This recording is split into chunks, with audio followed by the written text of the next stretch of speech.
If you've ever said to somebody that pride comes before a fall, then you've been using the words of Proverbs. If you've ever said it's good to have a word in season, you've been using the words of Proverbs. If you've ever said that it's good not to have respect of persons, you've been using the words of Proverbs. If you've ever said that you never know what a day may bring, you've been using the words of Proverbs. Isn't that interesting then? You have this collection in the book of Proverbs, which is there written so many hundreds of years ago, and yet sometimes unconsciously we in our everyday lives are using these kind of sayings and the principles that we find there day in, day out. Now, what I'd like to do in this short talk is, first of all, just to open up to you a few of the passages in the Proverbs and show to you these well-known sayings that we have today, that they originate from here in the book of Proverbs, in the middle of our Bibles. Once we've done that, then what we're going to do is to look at another 3 Proverbs, and we're going to look at them and we're going to see how they fitted into the experience of the writer and how that they've been developed by the Lord Jesus in the New Testament. So let's make a start then. You'll need your Bibles open at Proverbs, and we're going to start in Proverbs chapter 11.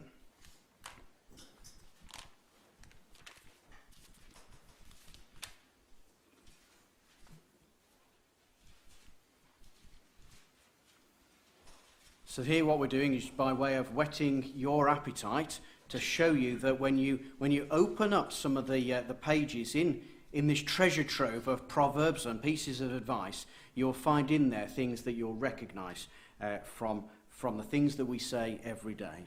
So if you're there in Proverbs chapter 11, have a look there in verse 2.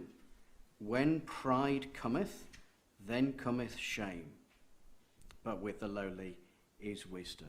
And that's where we get our phrase from then that says that pride comes before a fall. It is developed later on in the Bible, and it's developed also in literature that have come since the writing of the Bible to now. So that's why it's in such common usage. But we find this, something that we're so familiar with saying, here tucked away in Proverbs 11 and verse 2.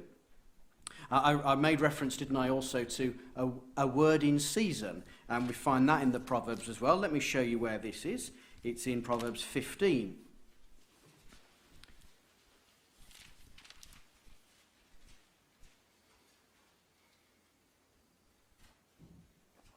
So if you're in Proverbs 15, take a look here in verse 23.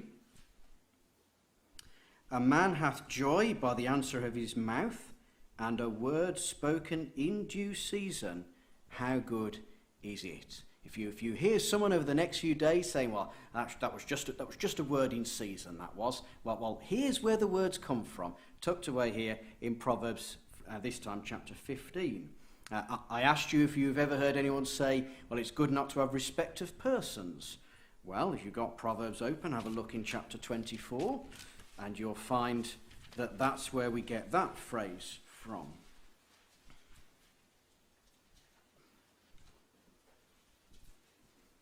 Proverbs 24 and verse 23. These things also belong to the wise. It is not good to have respect of persons in judgment. So again, if you hear someone say that in the next few days, then this is where it's coming from. It's the person has unconsciously opened up this treasure trove here in the book of Proverbs, and he's selecting one. Of course, they're not doing that consciously, maybe, but subconsciously, because it's found its way into our kind of vocabulary. And you never know what a day may bring. Well, Proverbs 27, it's here. Very good advice as well. Proverbs 27, verse 1. Boast not thyself of tomorrow, for thou knowest not what a day may bring forth. Yeah, so clearly you'd need to make your plans, but let's recognise that actually we never know what a day may bring. It's just good common sense, isn't it? You know, people around us would recognise that makes good common sense, that whilst you make your plans, you recognise that there will be surprises that will come along the way. And the reason for bringing this to your attention then, as we open up our thinking about Proverbs, a guide to life, is to just show that although this book was created and brought together so many hundreds of years ago, it's actually very relevant for our lives today here in the 21st century. So, after having whet your appetite with that to say, actually, this is actually a lot more up to date than you might think, let me give you now a bit of the background to this book. It's better considered as an anthology. An anthology there is a collection of things. In this case, it's a collection of wise sayings, a collection of proverbs, most of which were written down and brought together by a king of Israel, King Solomon. Now, King Solomon lived around about 950 years before the time of Christ, and he reigned in Israel. He reigned in Israel at what you might call the golden age for that nation. Many nations around the world would have their own golden age. So the Spanish would have it in medieval times, and the British would have it a little bit later on. For Israel, their golden age was around about here, about 900 years BC. At a point where they'd managed to constitute their own land, they got their own people, they got their own king, and things were at rest. So Solomon's father, David, was the king who brought about the stability of that nation and made it possible for their enemies to be pushed back, and for people then, by the time of David coming to the end of his reign, had got to a place where it was a peaceful and prosperous place to live. And then comes Solomon as his son, the successor, who comes along, and he reigns for a period of 40 years. But what he's inheriting is a very, very stable country, a very stable economy, and a place that, as I say, was both peaceful and prosperous. And it's this man, then, that's penned most of these wise words. Now, what the Bible tells us is that when it was told him that it was, as it had been promised, that the king would pass from David to his son, that he was the son that was going to inherit. I mean, what a great thing to inherit. I mean, normally what kings inherit is the problems of their fathers, isn't it? But in the case of Solomon, what he inherited was the dream of a kingdom to govern over.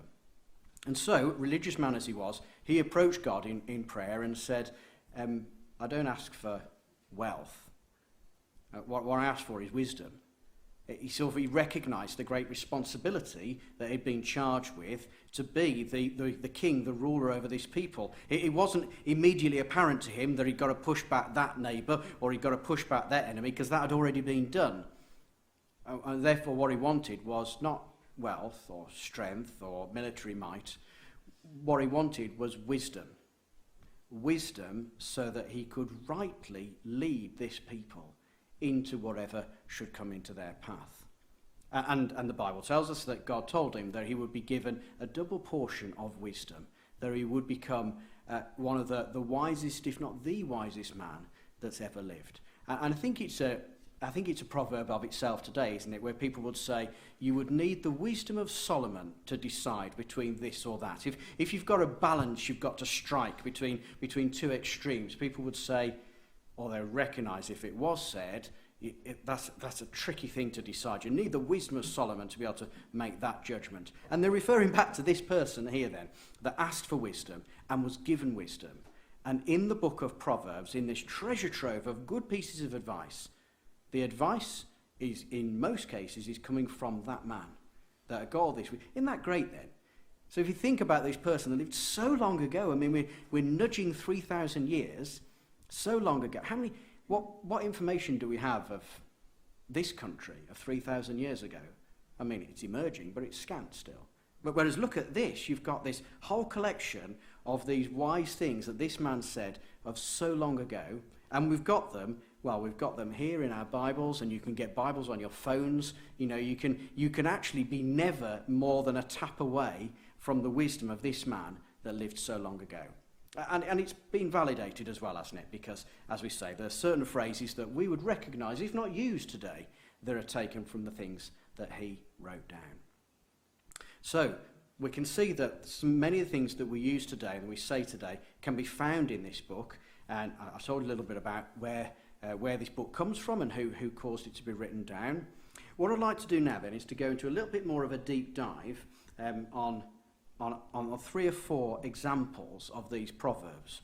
And what we're trying to do here, is simply, very briefly, is to say, look at this proverb in particular. Doesn't it make sense? And then after having said that, I will wrap a little bit of a story around it that shows why Solomon, in this case, was caused to write down that proverb. What his life experience was that meant that he wanted to write that down and have it written down such that so many hundreds or thousands of years later, people would still be getting the benefit of that wisdom. Okay, so join with me then in Proverbs 22, and let's pick off our first example there.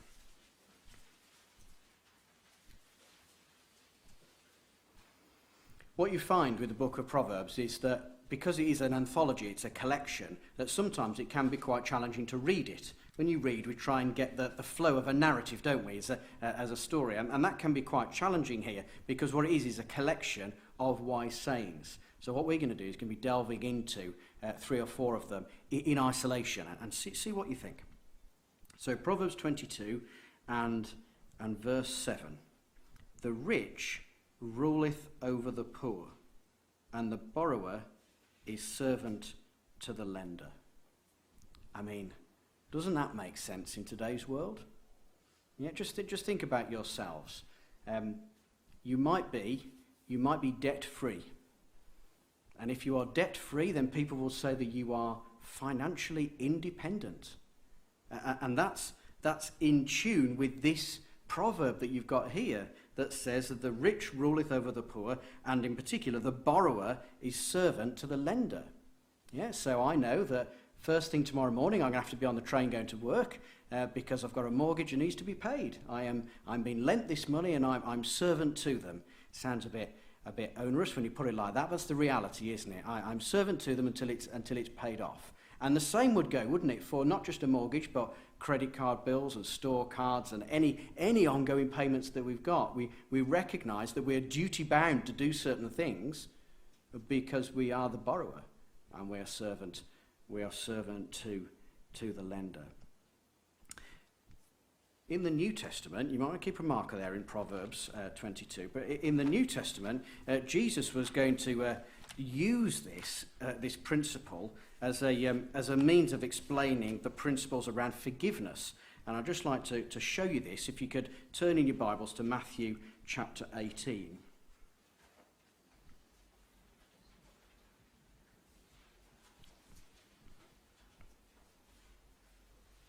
This is all about people who owed money. So if you're there in Matthew chapter 18 and verse 23. Therefore is the kingdom of heaven likened unto a certain king, which would take account of his servants. Now, notice the word, he's taken account of his servants. And the principle that we extracted from Proverbs 22 was that the borrower is servant to the lender. Okay? Take account of his servants, verse 24. And when he had begun to reckon, one was brought unto him which owed him 10,000 talents. So just think of the power that the lender has got over the borrower. In this case, 10,000 talents. It was an amount that he could never pay back. It was so huge. Verse 25, but for as much as he had not to pay, his Lord commanded him to be sold, and his wife and his children, and all that he had, and payment to be made. And the servant therefore fell down and worshipped him, saying, Lord, have patience with me, and I will pay thee all. Do you see how that principle that you find in Proverbs 22 is coming out in this really accessible graphic story that Jesus is saying? When he's saying, look at this person that owed so much, and he was totally at the mercy of the man that had lent him all of those talents. So much so that he's falling down and saying, verse 26, the servant therefore fell down and worshipped him, saying, Lord, have patience with me, and I will pay thee all. Well, that Lord was a good Lord, and he forgave him the whole lot. He forgave him the whole lot. And so he was released, and all of a sudden you'll see that the one who was servant isn't anymore. He's been freed from the debt, and in the process of being freed from the debt, he's freed altogether. But look what he does next. Verse 28, the same servant went out and found one of his fellow servants, which owed him 100 pence. And he laid hands on him, took him by the throat, saying, pay me that thou owest. It's the same principle, isn't it, working its way through here, that says that the borrower is servant to the lender. He tried the same. He said, verse 29, have patience with me and I'll pay thee all. And you see that same dynamic is there, that the one who is the borrower is servant to the lender. So I don't know about your life circumstances, but I'm going to be thinking about this first thing in the morning. I'm going to be thinking when I'm on a train that I perhaps don't want to be on and it's too crowded and hot and sweaty there, or freezing cold maybe. I'll be thinking, well, there's a principle behind this, and actually that principle could be found all these years ago, right back in the book of Proverbs, saying that the borrower is servant to the lender. Okay, so there's one example to show you the relevance that you've got of Proverbs when you look at that, in that particular case, chapter 22. Okay, let me take you to the second one then, which is in Proverbs again, and this time Proverbs 24.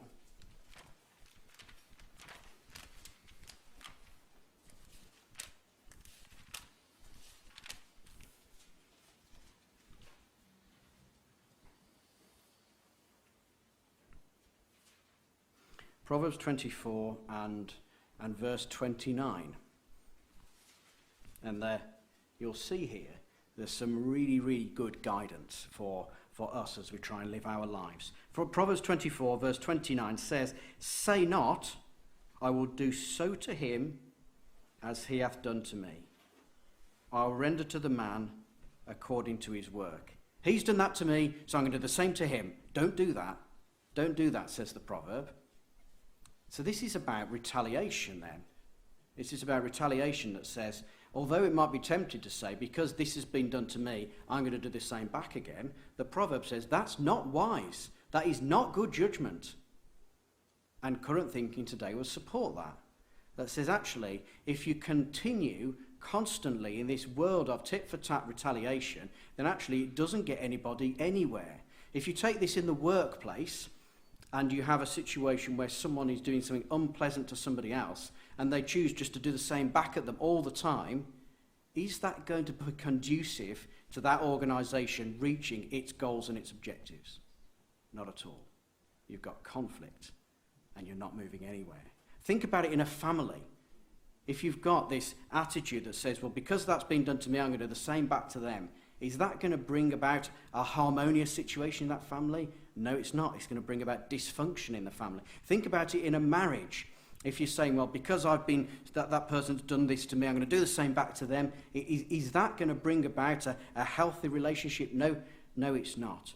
And that piece of advice, I mean, that's just one verse from these 31 chapters. That piece of advice is something that's got a resonance and a place in our world today. Now, my question would be, where did Solomon learn that? Because actually, you think about it, it seems fair, doesn't it? If someone does something bad to me, I'll do the same back to them. That seems fair. It seems equitable, seems equal. It sounds like a playground a bit, doesn't it? You know. But where was it that Solomon learned that wasn't the right way to behave? Well, keep your hand there in Proverbs, because he learnt it from his father. Come back to 2 Samuel. 2 Samuel 16.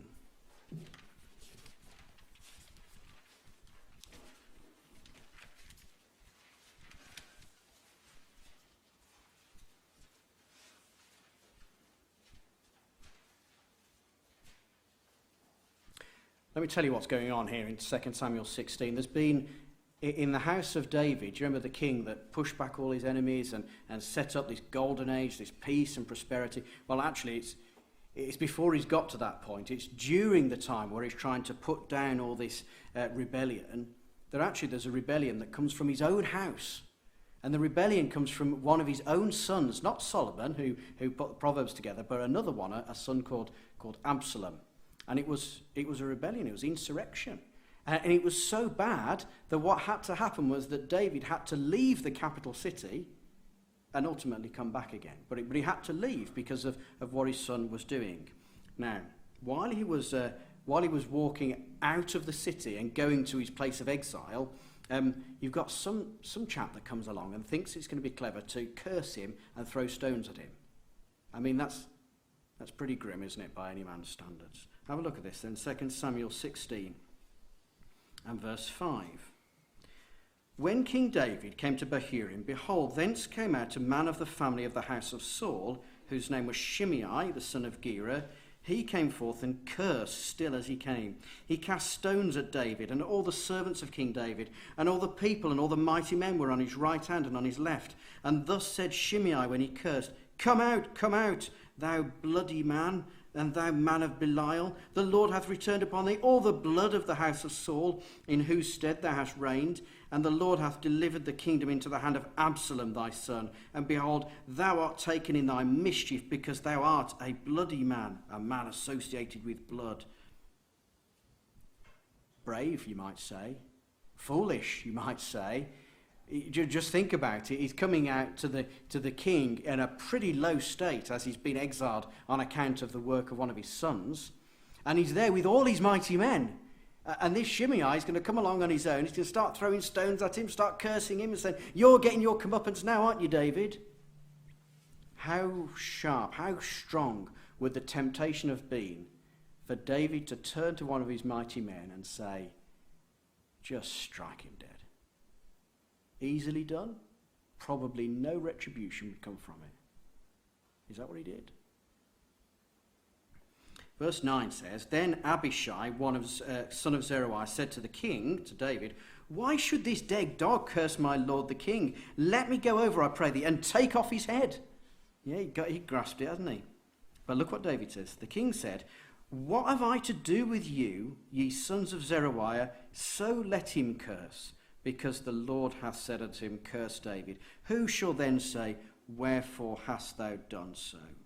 And David said to Abishai and to all his servants, Behold, my son, which came forth of my bowels, seeketh my life. And how much more may this Benjamite do it? Let him alone, let him curse, for the Lord hath bidden him.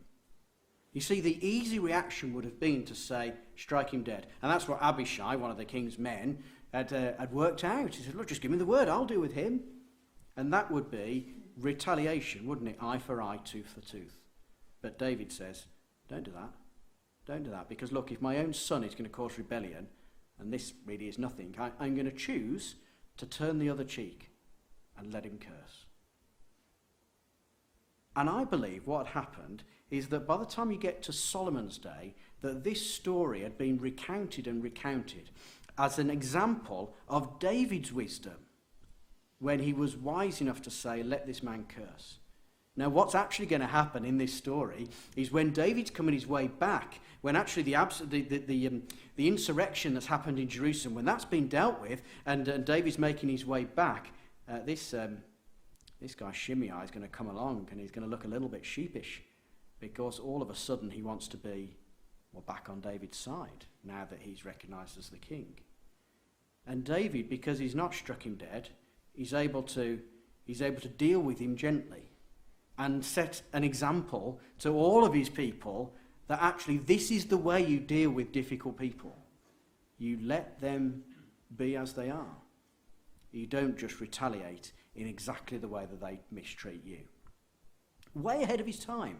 Way ahead of his time. An example of David, which then Solomon wrote down, that, as we've seen there in Proverbs 24, say not, I will do to him as he has done to me. And that again is something that Jesus picks up on in the Sermon on the Mount. So if you'd like to have a look in Matthew chapter 5, you'll see here that this piece of wisdom that I think comes from before the time of the Proverbs was written down as one of the Proverbs, now is made part of the Christian life in Matthew chapter 5. Matthew chapter 5, verse 38. You have heard that it hath been said, an eye for an eye, and a tooth for a tooth. But I say unto you that ye resist not evil, but whosoever shall smite thee on thy right cheek, turn to him the other also.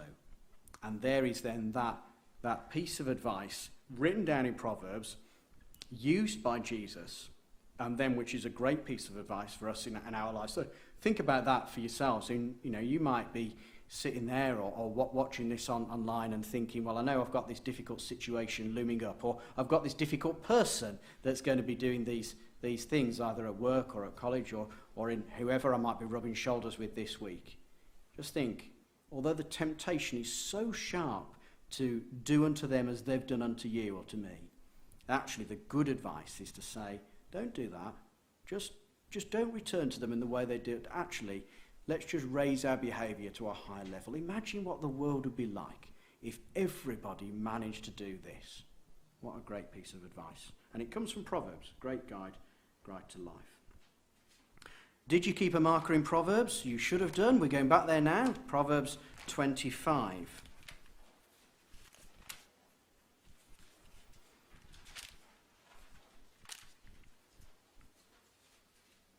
Proverbs 25. This is a great piece of advice, this is. And it's really easy, actually, to apply it into lots and lots of different daily circumstances. Okay, so we find it here. Proverbs 25, verse 7. For better it is that it be said unto thee, come up hither, than that thou shouldest be put lower in the presence of the prince whom thine eyes have seen. What a good piece of advice that is. It's saying that, well, isn't it, it just makes sense. Let's just work it through together for a minute. Wouldn't it feel better for you to be invited to say, no, you don't need to sit there. You need to come to this special seat which has been reserved for you.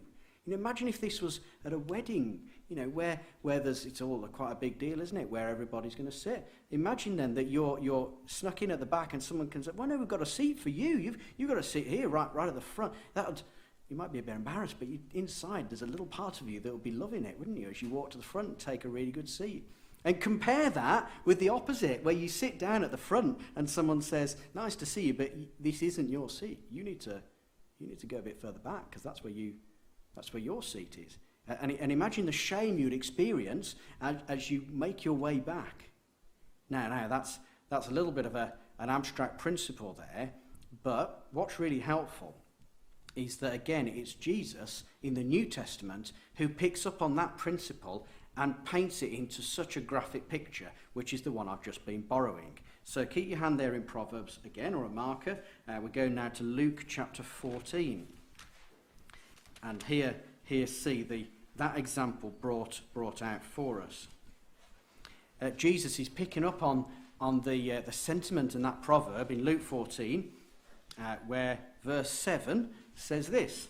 He put forth a parable to those which were bidden, when he marked how they chose out the chief rooms, saying unto them, when thou art bidden to any man to a wedding, sit not down at the highest room, lest a more honourable man than thou be bidden of him. And he that bade thee and him come and say, give this man place, and thou begin with shame to take the lowest room. But when thou art bidden, verse 10, and go and sit down at the lowest room, that when he that bade thee cometh, he may say unto thee, friend, go up higher. Then shalt thou have worship in the presence of them that sit at meat with thee. For whoever exalts himself shall be abased, and he that humbles himself shall be exalted. So there's the principle then that says it's better to be asked to come up higher than it is to be asked to step down a little bit. And there, with the help of the words of Jesus, we can apply that to a wedding. But I think you can apply it to lots and lots of daily situations. Just imagine there's a boardroom and somebody is invited in and to comment, and they make it clear that they are an expert on the topic. They're an expert on the topic. They have had decades working in this field, and they give their opinion, which, in the view of the rest of the board, they decide is not valid, and they're going to do something else. It's pretty hard to stomach, isn't it? And the problem there is where the person comes in and says, this is what I know. This is therefore why I'm a specialist. This is why you should listen to me. And actually, wouldn't it be better in that situation for everyone to actually refrain their lips a little and be judged by their contribution of the moment? And if everyone can say then, wow, that's a really good bit of insight. I think you deserve promotion. Wouldn't that go better than someone looking and saying, that's a strange thing to say. I don't think we need this specialist anymore. And that would be applying it in the case of the boardroom. So we've seen how you could apply this in a wedding, into a boardroom. You can apply it to any kind of group activity. You could apply it indeed to whether you're going to stand up and give someone else a place on the train or the bus as well. You see, once you start to think about this proverb, you can see that it, along with so many others, are a really good, handy piece of advice that we can take into our everyday lives. So what have we thought about then? We've thought about that the borrower's servant to the lender. We've thought that it's not good to be in the spirit of retaliation, that say not to him, I will do to him as done to me. We've thought about it's better to be invited to go to a higher place than to be invited to go to a lower one. Let me just give you a fourth one. I said there'd be three, but I'd like to give you one for free extra. And that's in Proverbs, again, back to Proverbs 29.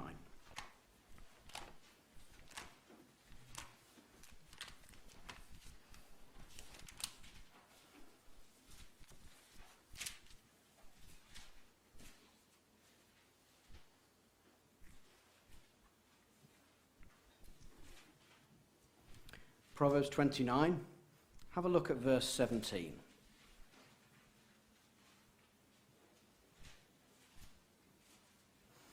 Proverbs 29, verse 17, it's great advice for fathers and sons and mums and daughters. Correct thy son, and he shall give thee rest. Yea, he shall give delight unto thy soul. We're careful with this, haven't you? But you've got to be careful because you've got to exercise the wisdom of Solomon in how you mete out that correction. But the principle is, a child unpunished, a child uncorrected, a child with no guidance, completely left to their own devices, is unlikely to turn into a helpful citizen, a citizen that's going to make a meaningful contribution to the world in which they live. They're very unlikely. It happens, I grant, but very unlikely. The parent's job, the parent's duty is to correct their son, their daughter. And if they do, and if that works, and it's not an easy task, but if that works, then there will be moments when they will give them rest and when they will give them delight to thy soul. So let's just think a little bit about Solomon, the one who wrote this down. What gave him the right, the knowledge to write that proverb down? Well, aside from the point that he'd gone and asked, the Bible tells us he asked in prayer to God to give him such wisdom, and he wrote it down, very generous of him. Also, he grew up in a family where there was nowhere near enough of this kind of correction. He grew up in a family where he looked at his stepbrothers and stepsisters and saw absolute chaos. Absolute chaos. I mean, for example, you're going to have, in this family, you're going to have a stepson taking advantage of a stepdaughter in the most horrible way. You're going to see murder between stepbrothers. It's a very extreme example of a family that's gone wrong. And it's because there was not sufficient correction in that family when they were there growing up. And Solomon was able to look at that and say, look at what's going on around me. What's going on here? And as a result of that observation was to say exactly what you find then here, that correct your son, and then he'll give thee rest, and he'll give delight unto thy soul. And don't do it, and then the opposite is true. Well, really, I just wanted to give you a flavour here of what we've got in Proverbs, and that is to say it's a treasure trove of great pieces of advice for life that we find tucked away in the middle of our Bibles, written by this very wise man, Solomon, and they're there. Now, I recognise it might be a challenge for us to think, to open up the book of Proverbs when we've got a difficult problem in life, but if only we would, we'd find it to be, as I've described, this treasure trove which has got all these wise sayings in that would be really good for us if we made them part of our everyday decision making. Now, before I finish, I've got to give you the overriding principle that comes out from the book of Proverbs. Because you may have noticed that a lot of the Proverbs we've been looking at have been later on in the book, in this collection of Proverbs and sayings. Because there's 31 chapters here, and we've been looking at chapter 22 onwards. That's where you get down to the really practical examples that we've been looking at this afternoon. But when you go earlier in the book, you'll see the overriding principle, the guiding light, if you like, that shapes all of these wise sayings. Can you have a look in Proverbs chapter 3?